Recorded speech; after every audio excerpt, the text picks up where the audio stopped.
Para pemirsa pendengar carita Sunda Kang Opik di mana wae ayana, mudah-mudahan Allah masihan ka urang sadayana kasehatan dohir sareng batina.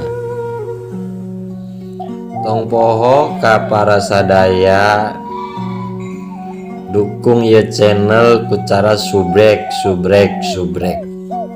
Tong hilap tekan loncengna. Masih carita kalangan orang Sunda, nyata si Otong manggih dompet. Kacaritakeun si Otong teh budak sakola. Dina singkat cerita si Otong teh balik sakola. Pek si Otong teh manggih dompet nu ngagoler di sisi jalan. Pas dibuka eta dompet ternyata eusina teh aya duit 100.000 mung salembar-lembarna. Sareng isi eta dompet teh aya isi surat penting nu kaasup sapertos KTP jeung SIM anu bogana. Sanajan kacaritakeun si Otong teh kaasup budak anu bangor, tapi da ari hatena mah bersih, tara daek cuka cokot kana lain hakna. Lain pedah didikan kolotna, lain pedah didikan indungna. Nu nyebabkeun si Otong alus budi teh teu lian lantaran kapangaruhan ku pandidikan. Derwe si Otong teh maca surat keterangan nu aya dina isi dompet eta, nyaeta di mana alamatna. Dina waktu eta pisan teu dililakeun, ngagidig eta si Otong indit sejak harek mulangkeun dompet ka alamat nu kabeneran teu jauh di kampungna. Kacaritakeun si Otong teh nepi tah ka imah tujuan eta teh, cek si Otong teh bari ngetok panto. Tok tok tok tok, assalamualaikum. Cek nu bogana teh, waalaikumsalam. Bade milarian saha jang? Ngawaler bapak anu mukakeun panto teh. Cek si Otong teh, punten Pak, dupi bumina Pak Haji Abdul leres di dieu. Cek si Otong teh, mohon aya naon kitu jang? Pokna teh malik nanya si Haji Abdul teh, abdi bade mulangkeun ieu ka Pak Haji, tadi mendak di jalan bari ngasongkeun dompet teh ka Bapak Haji Abdul teh. Jang pantesan atuh ku bapa diteangan ti tadi teu kapanggih-panggih, pek sing horeng ragrag di jalannya. Kitu nate bari nampanan eta dompet Haji Abdul teh. Cek si Otong teh, mangga parios Pak Haji, bilih aya anu ical. Diparios ku Haji Abdul teh. Ari barang mah eueun nu leungit ujang. Duit oge angger 100.000. Ngan ieu teh tadi nama 100.000 teh salembar. Nah ayeuna jadi 10 lembar 10 ribuan. Tanya Haji Abdul teh bari kerung. Cek si Otong teh, Pak Haji, tadi di jalan ku abdi ditukeran heula. Soalna kantos kapungkur oge abdi teh ngauwihkeun dompet.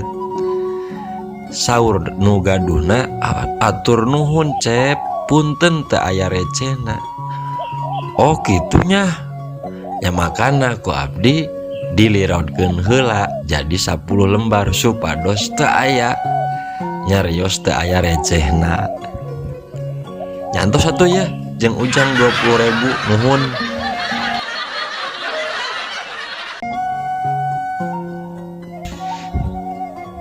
Kacaritakeun deui aya carita si Ucil jeung si Juned.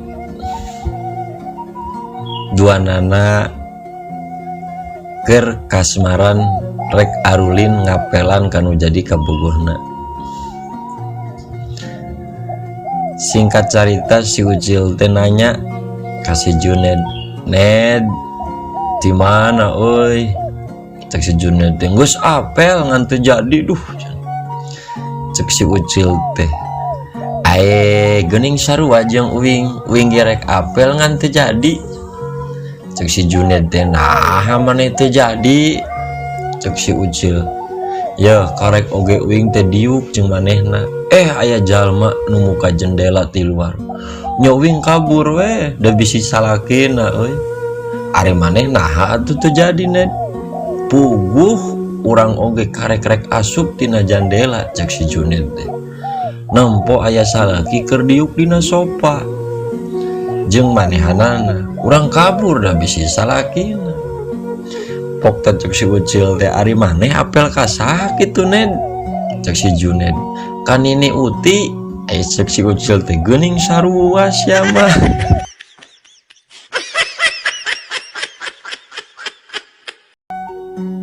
Bioskop hiji poe kacaritakeun jam 8 isuk HP sada kring-kring aya telepon di meja loket bioskop. Cek si Otong teh halo Kang, uing rek nanya ya bioskop bukana jam sabaraha. Cek panjagana teh engke jam 1 jang. Cek si Otong bukana jam 8 we nya Kang. Cek panjaga teh tuh bisa tuh jang geus biasa jam 1 bukana. Jam 11 telepon disada deui. Cek si Otong teh halo jam sabaraha bukana bioskop teh. Cek panjaga teh maneh nu tadi nelponnya pan geus di bejaan bukana jam 1 plok. Cek si Otong teh jam 12 we atuh Kang nya. Teu bisa emangna bioskop nini maneh. Cek si Otong teh nawar saeutik we atuh Kang sing karunya baiklah setengah hiji we nya.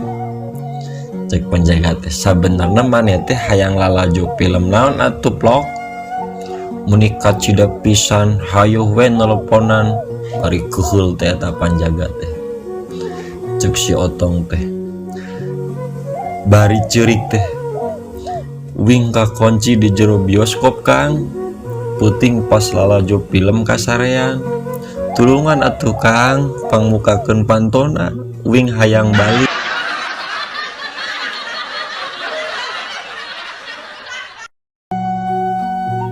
Carita hiji pasangan nyaeta dicaritakeun si Icih jeung si Udin.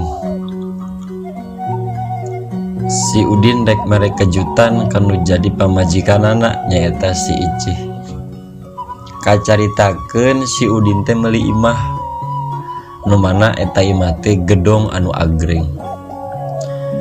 Kulantaran hayang mere kejutan ka pamajikanana, harita panon si Icih ditutupan ku samping bari dibawa ka imah anu anyar.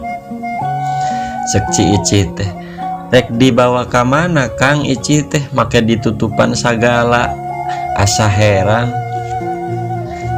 Cek si Udin teh nu jadi salakina pokona mah turutan we Akang. Pokona Akang rek mere kejutan keur nyai. Tah geus rek nepi cek si Icih teh kek Icih hayang nginum atuh Kang. Api-api ngarasa lakina nyokot cai. Cek si Udin teh nya geus Akang ek nyokot cai heula nya, tapi omat ye tutup panon. Tong waka dibuka saacan aya parentah ti Akang ya. Padahal Icih teh hayang hitut ti tadi barang Udin nyokot cai. Eta si Icih teh kalah hitut. Pret lega cenah dunia karasana. Cek si Icih teh bari nyakelan beuteung. Jol we datang si Udin teh nu jadi salakina ya nyai cai teh bari diasongkeun teh. Cek si Icih teh hayang cai kopi Icih mah Kang. Api-api deui padahal mah si Icih teh hayang hitut deui. Cek si Udin teh oke, aya tenang nyi, deg si Udin teh nu jadi salakina teh mangkat ka dapur. Si Icih teh dut pret aya kuni macena ye hitut. Cek si Udin teh, ya cai kopi teh nyai. Tah nyai, ayeuna mah tutup panon bisa dibuka dengan hitungan 1, 2, 3. Ieu tutup panon orang dibuka. Cek si Ici teh barang dibuka, wow, ari ieu ieu masak Kang, bari luak liuk teh nya tuluy ngaliuk ka tukang breh teh katempo aya mitoha ditukangeun keur nutupan irungna. Ici teh tuluy nanya keur nutupan ka era. Cek si Ici teh, geuning aya abah sareng emah, manawi tos lami abah sareng emah di dieu, bari sasalaman teh. Cek si abah teh, teu lila, basa maneh hitut ti mimiti ge abah jeung emah geus aya di dieu kehed.